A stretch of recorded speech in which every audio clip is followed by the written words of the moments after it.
नमस्कार दोस्तों, आप सब लोगों का एक नई वीडियो में हार्दिक स्वागत है। आज की वीडियो में हम अनुपात और समानुपात का तृतीय अनुपात निकालना सीखेंगे।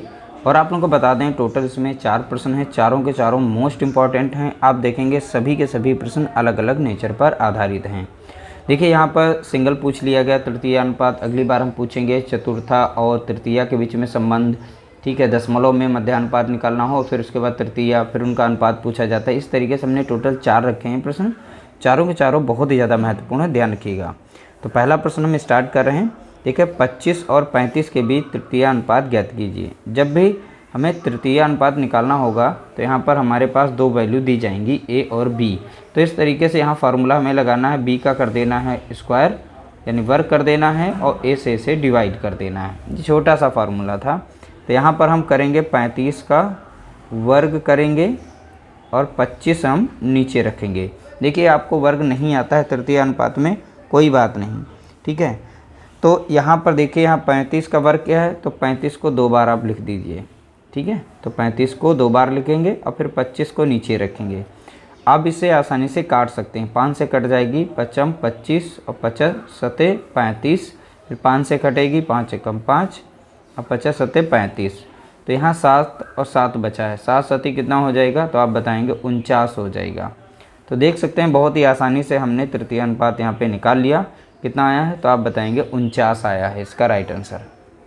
अगला प्रश्न पूछा गया 1.6 और 3.6 का मध्यानुपात और 5 और 8 के तृतीय अनुपात का अनुपात ज्ञात कीजिए। देखिए इस संख्या का हमें मध्यानुपात निकालना है और यहाँ पर इस संख्या का तृतीय अनुपात निकालना है, फिर दोनों का हमें अनुपात में आंसर बताना होगा। तो देखिए यहाँ पर जब हमने मध्यानुपात बनाया था इससे पहले वीडियो में, तो उसमें बताया था कि दशमलव वाली संख्याओं को कैसे सॉल्व किया जाता है, उनका तृतीय अनुपात कैसे निकालते हैं। तो अंडर रूट में दी गई संख्याओं को रख देते हैं, फिर सॉल्व कर देते हैं, वो उनका मध्यानुपात निकल आता है। और इस साइड में हम निकालेंगे इनका तृतीय अनुपात। जैसा कि आपने देखा था, हम दूसरी संख्या का स्क्वायर करते हैं, पहली संख्या से भाग देते हैं। तो यहाँ पर आ जाएगा 8 × 64, ठीक है, और नीचे संख्या आएगी 5। तो यहाँ पर हमारी जो तृतीय अनुपात है वो निकल आई है 64/5। तो यहाँ पर इसका हम मध्यानुपात निकालते हैं। जब भी इस तरीके से हो तो यहाँ पर दशमलव हटाएंगे तो नीचे कितना आ जाएगा 10 गुणे में, और यहाँ पे दशमलव हटाएंगे तो बचेगा 36 और नीचे आ जाएगा 10, क्योंकि दशमलव हटेगा तब हमारा 10 बचेगा, ठीक है। अब देखिए यहाँ पर 16 और 36 जो है परफेक्ट ये स्क्वायर हैं। तो देखिए इसका अब वर्गमूल क्या हो जाएगा, 16 का वर्गमूल हो जाएगा 4 और गुणे यहाँ पे 36 में वर्गमूल कितना हो जाएगा 6। यहाँ पे नीचे देखें 10 10 2 12 है, 10.100 और 100 का वर्गमूल कितना होता है 10। तो यहाँ पर हो जाएगा 6 चौक 24 हो जाएगा, ठीक है, बटे में कितना रहेगा 10। अब पूछा गया था दोनों का अनुपात, देखिए अनुपात बताया गया था। तो पहली संख्या हमारी कितनी आई है 24/10 अनुपात, दूसरी संख्या हमारी आ गई थी यहाँ पर तृतीय अनुपात यानी 64/5। डायरेक्टली यहाँ पर नीचे नीचे की संख्या को काट सकते हैं, ठीक है, काटना चाहें तो काट सकते हैं, नहीं तो डायरेक्ट आप यहाँ पर भी निकाल सकते हैं। तो हम यहीं काट देंगे, 5 × 5 और 5 दूना 10। अब ये कट जाएगी, 2 कम 2 कटेगी, 2 कम 2 2 दूनी 4। अब ये 4 से कट जाएगी ऊपर, 4 3 12 और 4 कम 4 4 6 24। तो अनुपात बन जाएगा 3:16 बन जाएगा, ठीक है। कितना बन जाएगा 3:16। तो इसका राइट आंसर हो जाएगा ऑप्शन बी, यहाँ पर करेक्ट आंसर दिया गया है। अगला प्रश्न दिया गया, यदि 3x² और 4xy का तृतीय अनुपात 48 है। देखिए इसमें पहले से ही तृतीय अनुपात निकला हुआ है, तो y का धनात्मक मान क्या होगा, तो हमें y का मान बताना है। देखिए तृतीय अनुपात में फार्मूला लगाते हैं b²/a, ठीक है, तृतीय अनुपात निकालने के लिए।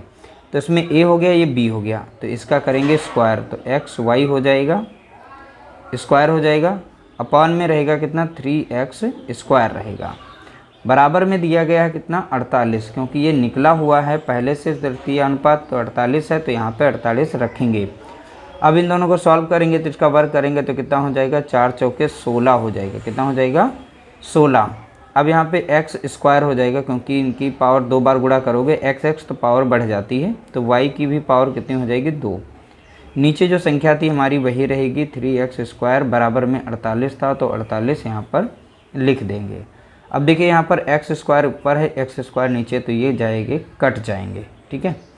अब इसको इधर भेज देंगे और ये संख्या नीचे आ जाती, क्योंकि ये भाग में है तो इधर हो जाएगी गुणे में 48 के साथ में, और ये यहाँ पर गुणे में तो नीचे हो जाएगी भाग में। तो y बराबर क्या हो जाएगा, y बराबर हो जाएगा 48 गुणे 3 और नीचे हो जाएगा 16, ठीक। अब कट जाएगी 16 कम 16, 16 तियाँ 48, तो 3 तियाँ कितना हो जाएगा साइड में 9, और यहाँ पर है वाई स्क्वायर, तो वाई स्क्वायर बराबर कितना हो गया 9, तो y बराबर कितना हो जाएगा √9 बराबर कितना हो जाएगा 3, यानी यहाँ पर 9 का वर्गमूल कितना हो जाएगा 3, तो y बराबर हो गया हमारा 3। राइट आंसर हमारा निकल चुका है, y का ही मान यहाँ पे पूछा गया था, तो ऑप्शन सी यहाँ पर इसका करेक्ट आंसर हो जाएगा। अगला प्रश्न दिया गया, यदि 8 और 20 का तृतीयानुपाती p है और 3, 5, 24 का चतुर्थानुपाती q है, तो 2p + q का मान क्या होगा। देखिए पहले इन दो संख्याओं का हमें तृतीयानुपाती निकालना है, और तृतीयानुपाती p के रूप में दिया गया है, और 3, 5, 24 का चतुर्थानुपाती q है, तो हमें p और q का मान निकाल करके इसमें रखना है, फिर उसका आंसर आ जाएगा।